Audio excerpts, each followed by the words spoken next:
Salut, bienvenue sur la chaîne Groupe des professionnels du bâtiment et des travaux publics, en abrégé GPRO BTP. Dans cette vidéo, nous allons engager le dimensionnement d'un mur de soutènement, mais dans cette vidéo en particulier, nous allons engager la partie 1 qui est l'étude de stabilité du mur de soutènement. Comme exemple, nous allons prendre ce mur de soutènement qui soutient en amont cette terre sur laquelle nous avons une charge d'exploitation Q et sur la partie aval, nous avons une butée de 1,2 m de hauteur. En termes de données, là ce sont des données, nous avons le poids des terres qui est 1,8 tonnes par mètre cube, l'angle de frottement 30 degrés, le coefficient de frottement béton-sol 0,6, la charge Q 3 tonnes par mètre carré, la cohésion du sol c'est égal à 0. Alors, pour résoudre cette première partie qui est d'étudier la stabilité du mur, nous allons traiter ces questions. Ces 4 questions, notamment calculer la poussée due au poids des terres et à la surcharge sur le remblai. Nous allons faire le calcul du moment de renversement. Nous allons également faire le calcul du moment de stabilité et nous allons vérifier la stabilité au renversement, sachant que le coefficient de sécurité est 1,5. Alors, passons rapidement à la question 1. Question 1. La question 1 consiste à calculer la poussée des terres. S'il faut modéliser rapidement comment est-ce que la pression se passe derrière le mur, nous avons là le mur.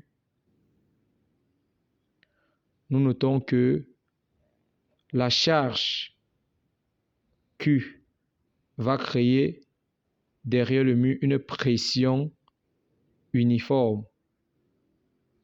Par contre, les terres vont créer derrière le mur une pression rectangulaire. Donc, voilà ce que nous avons. Nous avons donc la pression due aux terres. Moi, j'appelle cela P sol. Et nous avons la pression due à Q. J'appelle cela PQ. Alors, quand vous voulez évaluer ces pressions-là, la formule, elle est simple. Vous dites P sol est égal. Vous prenez le poids volumique du sol. Nous avons ça dans les données. C'est 1,8 tonnes par mètre cube. Vous prenez cette valeur-là. Vous multipliez par la hauteur des remblais.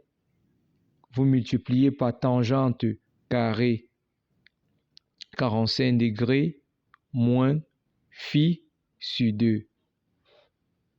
En application numérique, nous avons P sol qui est égal Y. On a 1,8 fois 2,6. Ça, c'est la hauteur totale. Parce que ici, nous avons 2,4. Nous avons la hauteur de la semelle qui fait 20. Ça veut dire que la poussée totale, la poussée des terres, c'est 2,6. D'accord? 2,6. Et on passe à tangente carrée de 45 moins 30 divisé par 2. Le tout fait 30. Voilà, 30 degrés. Donc, on a au final 1,8 fois 2,6 tangente carrée de 30 degrés. Qui est égal, attendez, je tape la calculatrice rapidement. 1,6 fois 1,8 autant pour moi fois 2,6 fois tangente carré phi de ceci, nous avons... ok, nous avons 1,56. Donc, ça fait 1,56 tonnes par mètre carré. Donc, la terre derrière le mur pousse d'une pression de 1,56 tonnes. Par contre, PQ, dû à la charge d'exploitation Q au-dessus, vous mettez Q, tangente carré, 45 degrés également, moins phi sur 2 toujours. On a donc Q qui est 3, tangente 30 degrés, conformément à ce qui est en haut. Donnez-moi une minute que je tape la calculatrice. Bon, tangente 30 degrés. Ok, ça fait ça. Ok, on obtient 1 tonne par mètre carré. Donc, nous avons là déjà, n'est-ce pas, la question 1 qui a été résolue. Ok. Bon, nous pouvons faire quand même une parenthèse pour parler du point d'application de ces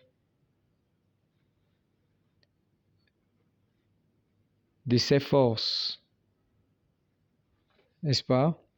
Là, on a la charge d'exploitation, n'est-ce pas? Ici, on a le mur en question. Voilà. Nous notons que quand vous prenez un tiers de la hauteur totale, un tiers, vous prenez un tiers, n'est-ce pas, de H. Vous prenez un tiers de H, vous avez ce que j'appelle la force F sol. C'est compris? Et quand vous prenez plutôt la moitié, voici H, vous prenez son milieu, n'est-ce pas? C'est horizontal. Vous prenez le milieu, ça fait FQ. Donc, en résumé, FQ est au milieu, est à 1,5 de H et F sol est à H sur 3. Donc, c'est cette précision qu'il faut faire. Et il faut faire également une précision selon laquelle, là, c'est le point, n'est-ce pas, de rotation, de renversement. OK? Donc, on va passer à la suite, à la question suivante. La question suivante, avant de l'engager, nous allons terminer la parenthèse. Nous étions sur les forces. S'il faut évaluer ces forces, les poussées de terre dues au poids des terres, parce que là, nous avions la pression. Maintenant, si nous voulons évaluer F sol, c'est égal à P sol fois H sur 2. Donc, ça nous donne P sol, nous avons vu que c'est 1,56. Nous multiplions cela par H sur 2, qui est 2,6 divisé par 2.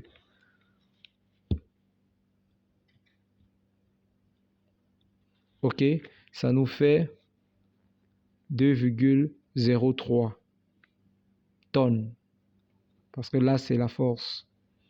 Et de même, FQ est égal à PQ fois H, qui est égal, PQ, nous avons vu que c'est 1 tonne par mètre carré, fois 2,6. 1 fois 2,6, ça fait 2,6 tonnes. D'accord? Donc, on a fini avec l'évaluation de la poussée due au poids des terres. Nous engageons la question 2 qui demande à évaluer le moment de renversement. D'accord? Le moment de renversement, R. Il faut noter que tout ce qui est poussé derrière, tout ce qui est force horizontale contribue au renversement du mur. À l'arrière du mur, tout ce qui est force horizontale, ça contribue au renversement du mur. Par contre, tout ce qui est force verticale contribue à la stabilité du mur. C'est une parenthèse qu'il faut noter. Donc, du coup, le moment de renversement est F sol fois H. H sur 3, c'est le bras de l'évier, plus FQ fois H sur 2, c'est le bras de l'évier.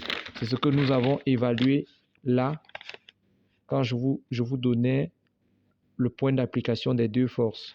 Donc, c'est H sur 2 et H sur 3. D'accord?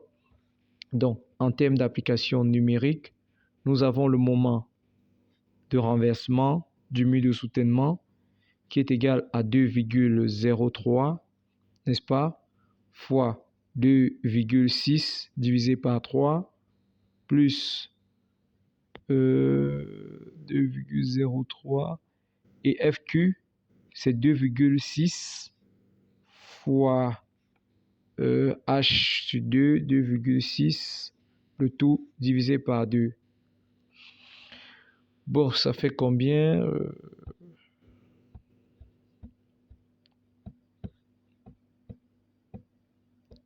D'accord. On obtient comme résultat 5,14 tonnes fois mètre. OK?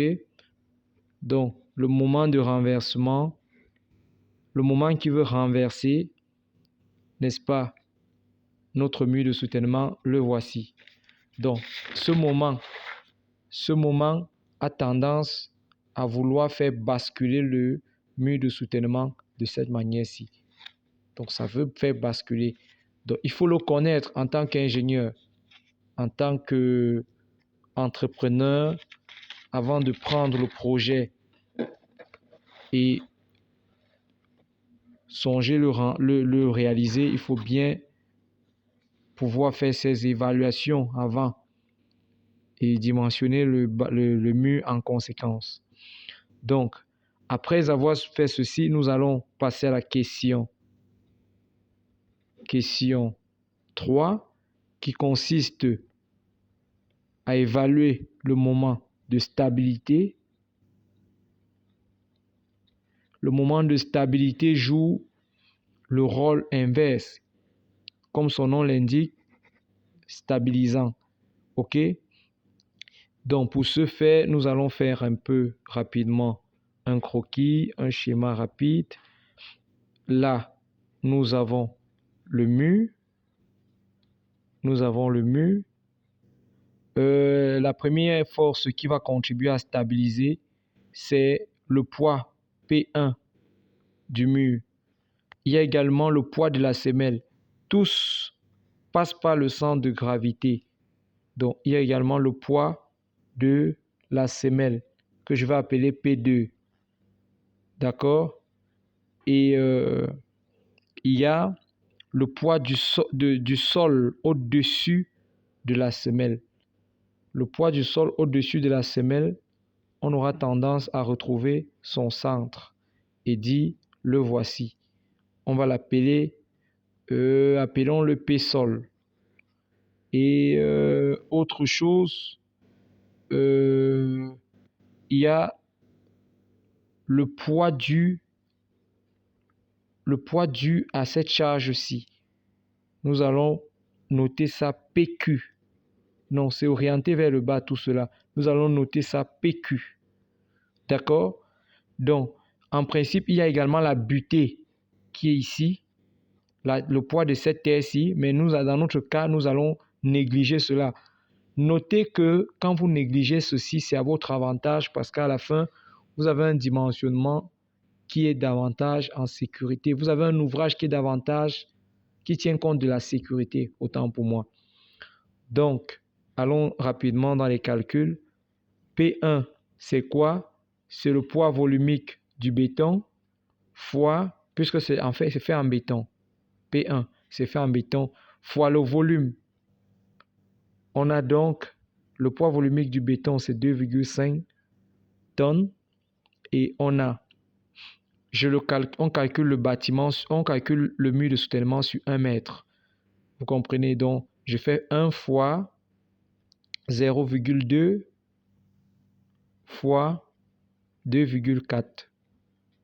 1, c'est la longueur du mur que je considère pour faire mes calculs.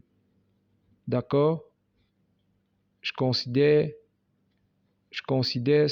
le mur sur 1 mètre de long. D'accord?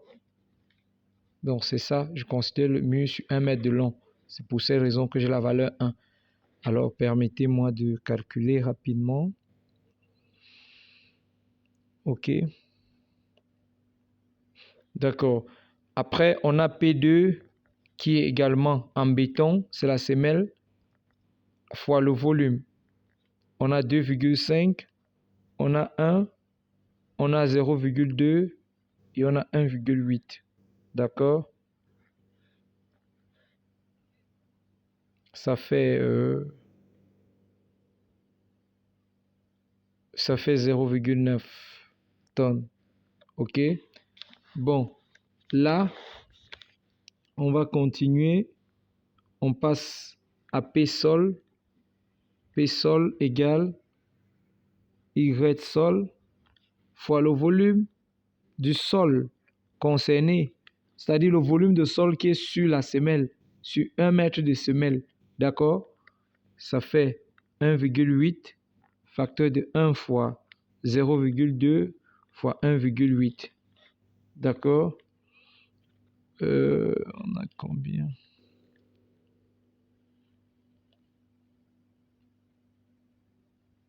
Ça fait 5,18 tonnes.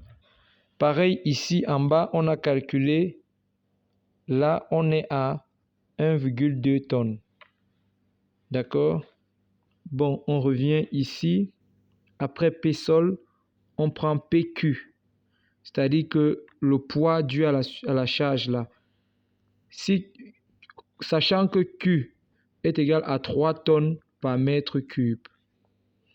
Il suffit de multiplier par mètre carré, autant pour moi. Il suffit de multiplier Q par... Il suffit de simplifier cette surface pour avoir le tonne, la valeur en tonnes. Donc, ceci ne pourra être que Q fois S, qui va nous donner 3 fois S, c'est quoi? C'est 1, n'est-ce pas? Est-ce qu'on est même ensemble? C'est 1, mais fois quoi? Fois la longueur de la semelle, n'est-ce pas? Parce que pour évaluer, il faut prendre d'ici à ici. Or, d'ici à ici, c'est 120 sur 1 mètre. Parce qu'ici, on a aussi la charge qui intervient sur 1 mètre. Sur 1 mètre, voilà. On a la charge sur 1 mètre, d'accord? Ça fait donc 1,2 fois 1. Donc, c'est fois 1,2. D'accord? Et on a combien? Ça nous donne 3,6 tonnes. D'accord?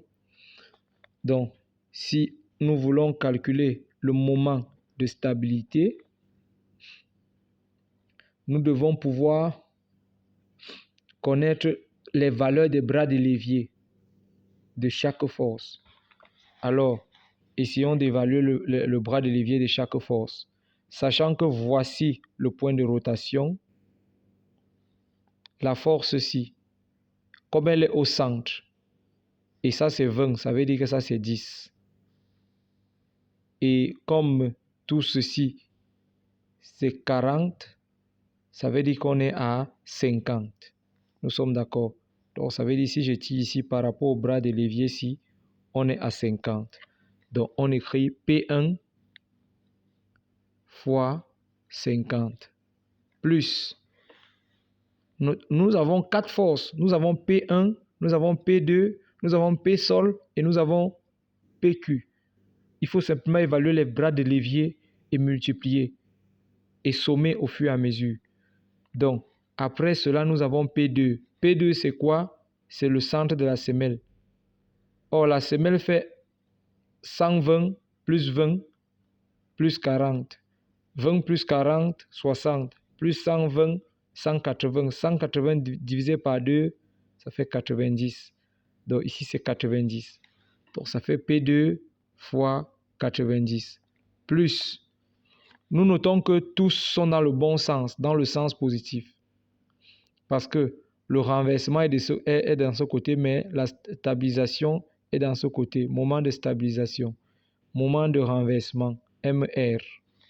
D'accord? Donc, on a fini avec P1, P2. On a les bras de l'évier. Si on va voir le bras de l'évier de P sol, c'est au centre-ci. Il est au centre-ci. Il va être donc 40 plus 20, ça fait 60. Plus la moitié de 120, c'est encore 60. Ça fait 60 plus 60, ça fait 120. Donc, ça fait P sol fois 120. D'accord? Ça, c'est 120 que j'ai écrit. Hein? D'accord? Après, on va prendre enfin Q sol plus Q sol fois Q sol. On aura quelle valeur pour Q sol? Q sol, ce sera également 120 parce que c'est au centre. Donc, fois 120. Application numérique davantage parce que là, on devrait mettre des formules. On devrait appeler ça bras de l'évier de P1, etc. Vous pouvez le faire après. Bon, MS égale donc à... On passe rapidement à l'application numérique, n'est-ce pas? On prend chaque valeur P1. P1, nous avons vu que P1 est égal à combien? P1 est égal à 1,2 fois 50 plus P2 est égal à combien? 0,9 fois 90. Ça, c'est 50 cm, donc c'est 0,5. Ici, 90, ça veut dire 0,9 plus P sol. P sol égale à combien? Nous avons vu P sol est égal à 5,18. On fait fois 1,2 plus 3,6. On fait 1,2. Donc, vous faites l'application numérique. Bon, ça va nous donner combien? On tape.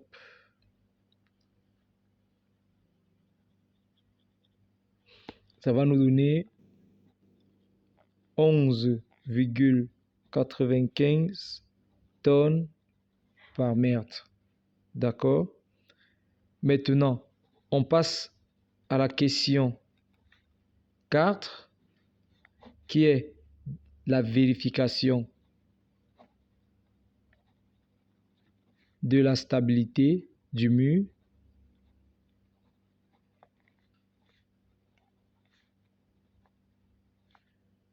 De soutènement. D'accord? Pour ce faire, nous savons que pour vérifier cela, il faut se rassurer que le moment stabilisant divisé par le moment résistant, n'est-ce pas, est supérieur à 1,5, puisque le coefficient de sécurité, c'est 1,5. D'accord? Donc, c'est égal à combien? Le moment stabilisant, c'est 11,95. Par contre, le moment réducteur, nous l'avons trouvé étant égal à 5,14. On a comme quel résultat? 5 et 11, on a environ 2. D'accord? On a 2,32 qui est largement supérieur à K. K égale à 1,5. D'accord? Nous notons donc que le mur est stable. Le mur est stable vis-à-vis du renversement. D'accord? Le mur est stable vis-à-vis du renversement. Donc, chers abonnés, voilà, nous sommes venus au terme de notre travail. Nous allons prendre l'habitude de mettre une question bonus dans toute notre vidéo. La question bonus, elle n'avait pas été prévue, c'est de vérifier la stabilité au glissement. Vérification de la stabilité au glissement. Alors, pour ce faire, il faut évaluer le poids total, n'est-ce pas, des forces qui stabilisent. C'est ça, nous avons sommé plus haut. J'appelle cela PT. On multiplie cela par la force de frottement sol-béton. C'est une formule, n'est-ce pas? Et enfin, on divise par, n'est-ce pas, les forces horizontales. Donc, la formule, c'est de faire quoi? C'est de multiplier les forces verticales fois la force de frottement sol-béton et de diviser cela par les forces horizontales. En application numérique, qu'est-ce qu'on a? On avait vu que P sol, on a calculé ça quelque part là en haut. Non, on ne l'a pas fait. Donc, on le fait là maintenant.